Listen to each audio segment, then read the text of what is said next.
ఉపవాసం అనేది చాలా పెద్ద, దాని మీద చాలా చాలా అనుమానాలు ఉన్నాయి చాలామందికి. అస్సలు తినని వాళ్ళకి షుగర్లు ఉంటాయి, బీపీలు ఉంటాయి, అయినా సరే ఏదో చేసేయాలని ఒక తాపత్రయం, సాయంత్రం అయ్యేటప్పటికి పడిపోతారు వాళ్ళు. నేనంటాను, ఇంత ఎవ్వరూ అడగరే బాబు, ఎందుకు ఇలా చేసేస్తున్నారు? నేను ఇంతవరకు ఒక్కరోజు కూడా ఉపవాసం లేను, ఆయన దండం పెట్టుకుంటాను, ఏదో ఒక శక్తి ఉందని అయితే నమ్ముతాను. అలా ఉండడం మంచిదేమో అంటాను. మీ ఉద్దేశ ప్రకారం ఏది కరెక్ట్ అంటారమ్మా? అసలు ఉపవాసం అంటే అర్థం తెలియక వచ్చేస్తున్న సమస్య ఇది. ఉప అంటే సమీపంలో, వాసం అంటే ఉండడం. ఉపవాసం అంటే సమీపంలో ఉండడం. దేని సమీపంలో ఉండడం? ఏ రోజు నువ్వు ఉపవాసం ఉండాలని అనుకున్నావో దానికి ఏదో ప్రత్యేకత ఉంది కదా, ఆ ప్రత్యేకతకి సమీపంగా ఉండడం. ఉదాహరణకి శివరాత్రి అనుకుందాం, శివుడికి సమీపంగా ఉండడం. వైకుంఠ ఏకాదశి అనుకుందాం, విష్ణువుకు సమీపంగా ఉండడం. సమీపంగా ఉండడం అంటే వెళ్ళిపోతామా, వైకుంఠంలోకి వెళ్ళిపోవనా, కైలాసంలోకి వెళ్ళిపోతామా? వెళ్ళలేం కదా. అంచేత ఆ భగవంతుడి యొక్క జ్ఞానం నిరంతరం తలుచుకుంటూ ఉండడం, భగవద్ధ్యానంతో రోజంతా గడుపుతూ ఉండడం. భగవద్ధ్యానంతో రోజంతా గడపాలి అంటే ఏమవుతుంది? అన్నం తిన్నామనుకోండి కడుపు నిండా, కాసేపు బద్ధకం వస్తుంది, కళ్ళు మూతపడతాయి. ధ్యానం నమశివాయ నమశివాయ వస్తుంది, సహజం. ఎందుకు అంటే మన శరీరంలో ఉండేటటువంటి శక్తి ఒక్కొక్కసారి ఒక్కొక్క చోట కేంద్రీకృతం అవుతుంది. ఎక్కడ జీవ ప్రక్రియ ఎక్కువ జరుగుతూ ఉంటుందో, మెటాబాలిక్ యాక్టివిటీ అంటారు, అక్కడికి మన జీవశక్తి వెళ్ళిపోతుంది. ఇప్పుడు అన్నం తిన్నామనుకో, మొత్తం అంతా ఎక్కడ చేరుతుంది? కడుపు దగ్గర చేరుతుంది. అందుకని అక్కడ చేరేటప్పటికల్లా రక్త ప్రసరణ ఇక్కడికి తగ్గుతుంది, దాంతో కళ్ళు మూతలు పడతాయి. అన్నం తినంగానే నిద్ర రావడంలో ఉన్నటువంటి ఆంతర్యం అది.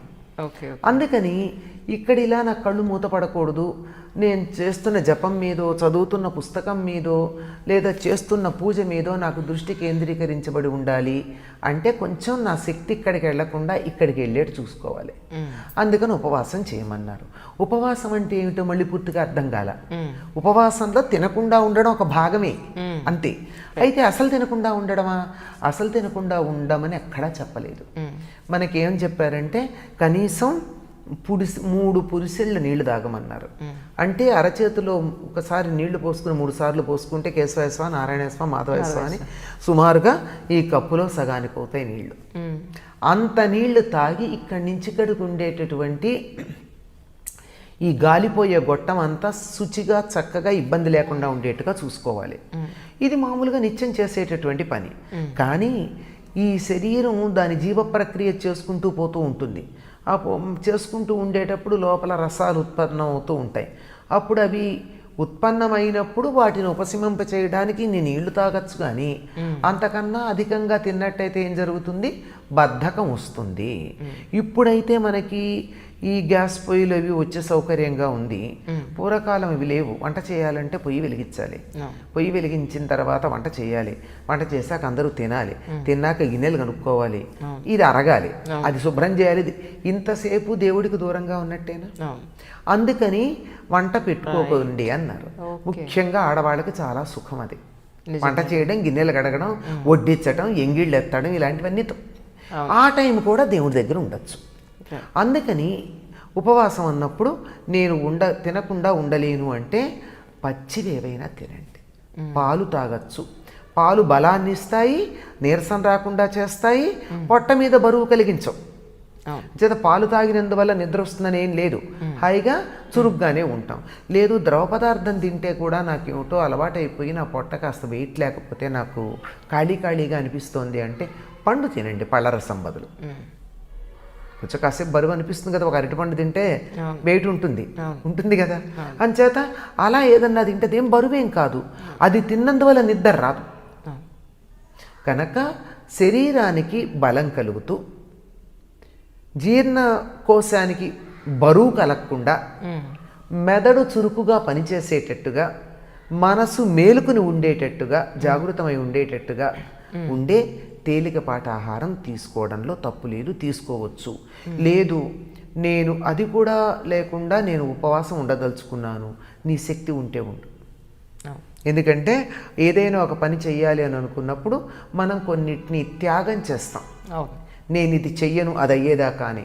ఆ రకమైనటువంటి ఒక పట్టు, ఒక త్యాగబుద్ధితో నేను ఇవాళ అన్నం తినను, లేదు నేను ఇవాళ అసలు ఏమీ ఘనపదార్థం తినను అనే నియమం ఉందనుకోండి, ఉండొచ్చు.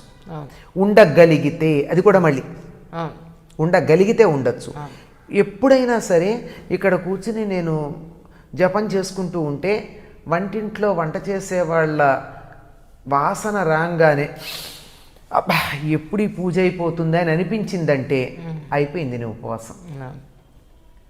అస్సలు దృష్టి అట్లా వెళ్ళకూడదు.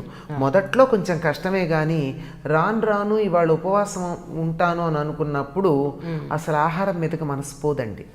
ఆ స్థితి రావాలి. ఆ స్థితి వచ్చినప్పుడు వెళ్ళక ఆహారం తినకుండా ఉంటే పర్వాలేదు, కానీ మనసుతో 100 సార్లు తింటూ నాలికతో తింటుపోదు.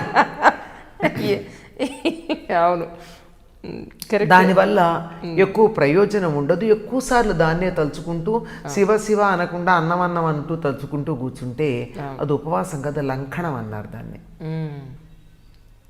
అజీర్ణం చేస్తే ఖాళీ కడుపుతో ఉండమని చెప్పి లంకణం పెట్టినట్టు. తర్వాత ఈ ఉపవాసాలు చేయడంలో కూడా పద్ధతులు ఉన్నాయి. ఇది కార్తీక మాసంలో మనకి చాలా బాగా చెప్తారు. నక్తాలు, అర్ధనక్తాలు అట్లా. అంటే పగలల్లా ఉపవాసం ఉండి రాత్రికి భోజనం చేయడం నక్తం. నక్షత్రాలు నక్తం అంటే రాత్రి, చీకటి పడ్డాక నక్షత్రం కనపడ్డాక భోజనం చేయడం. అర్ధనక్తం అంటే మధ్యాహ్నం 3 ఆ ప్రాంతాలు భోజనం చేయడం, పొద్దున్న నుంచి ఏమీ తినకుండా ఉండి. కార్తీక మాసం అంతా అట్లా ఉంటారు. మళ్ళీ 1 రోజు 2 రోజులు అని కాదు. అంటే భోజనం అయితే చేస్తారు, ఇలా ఒక నియమం. ఇలా కాకుండా కొంతమంది మేము అట్లా ఉండలేమండి, మేము ఉద్యోగ ధర్మం పొద్దున వెళ్ళిపోవాలి అంటే పొద్దున భోజనం చేసి రాత్రి మానేస్తారు. ఇట్లా ఏదో ఒక నియమం పాటించడంలో తప్పు లేదు. ఆ నియమం పాటించాలి, అంతేగాని శరీర ధర్మాన్ని మాత్రం ఎప్పుడూ విస్మరించకూడదు. బీపీ, షుగర్ మాత్రలు వేసుకొని వాళ్ళు కొంచెం తక్కువే కనపడుతున్నారు ఈ కాలంలో.